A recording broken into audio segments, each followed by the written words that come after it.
ஆண்டவராகிய இயேசு கிறிஸ்துவின் நாமத்தில் உங்களுக்கு வாழ்த்துக்கள். எல்லாரும் எப்படி இருக்கீங்க? சுகமா இருக்கீங்களா? சந்தோஷமா இருக்கீங்களா? இந்த நாளிலும் ஆண்டவர் கொடுக்கிற ஆசீர்வாதமான வார்த்தை எசேக்கியேல் 37 அதிகாரம் 14 வசனம். எசேக்கியேல் chapter 37 verse 14. என் ஆவியை உங்களுக்குள் வைப்பேன், நீங்கள் உயிரடைவீர்கள். நான் உங்களை உங்கள் தேசத்தில் வைப்பேன், அப்பொழுது நான் கர்த்தர் என்று அறிந்து கொள்வீர்கள். இதை சொன்னேன், இதை செய்வேன் என்று கர்த்தர் உரைக்கிறார் என்று சொல் என்றார். அருமையான தேவனுடைய பிள்ளைகளே, உங்க வாழ்க்கையில இன்றைக்கு உயிரில்லாத ஒரு நிலைமையில் எலும்புக்கூடு போல இருக்கலாம், நம்பிக்கையற்ற ஒரு சூழ்நிலையில் இருக்கலாம். ஆனால் கர்த்தர் உங்கள் வாழ்க்கையில ஆவியை அனுப்பும் பொழுது நீங்கள் உயிரடைய போகிறீர்கள்.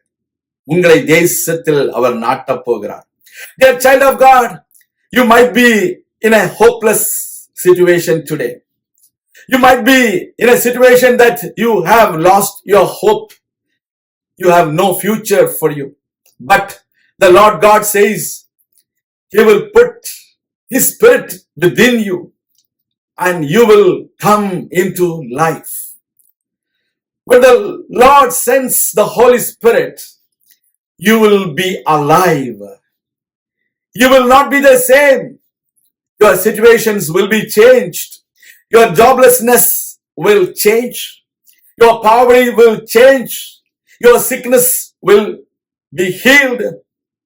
You will become alive. You will be a man who is able to do everything by God's grace, by God's strength. Because when you receive power from the above, you are going to be alive. You are going to be more than conqueror. God is going to use you. God is going to break mountains with your help. That is what God says today. God will place you in your land, wherever you are supposed to be. You might be running for your life.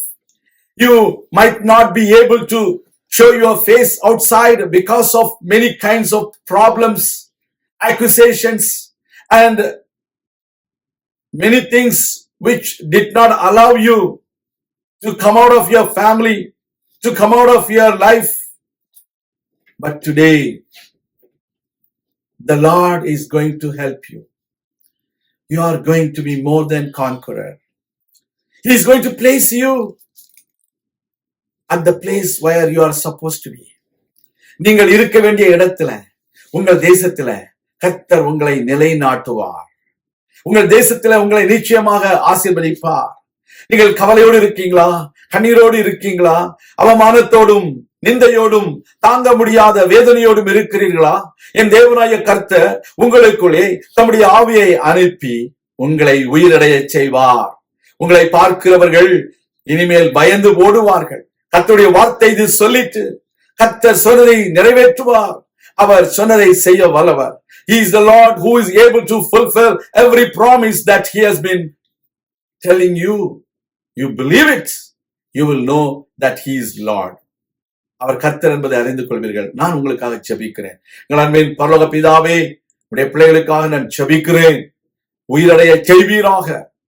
அவர்கள் தங்கள் தேசத்தில நாட்டப்படும்படிக்கு காரியங்களை கைக்கூடி வர பண்ணுவீராக. அவமானங்கள், நிந்தைகள், வியாதி, விக்னங்கள் எல்லாவற்றையும் இயேசு கிறிஸ்துவின் வல்லமையுள்ள நாமத்திலே நாங்கள் அகற்றி போடுகிறோம். உடைய பிள்ளைகளை நீர் ஆசீர்வதியும், உற்சாகப்படுத்தும்.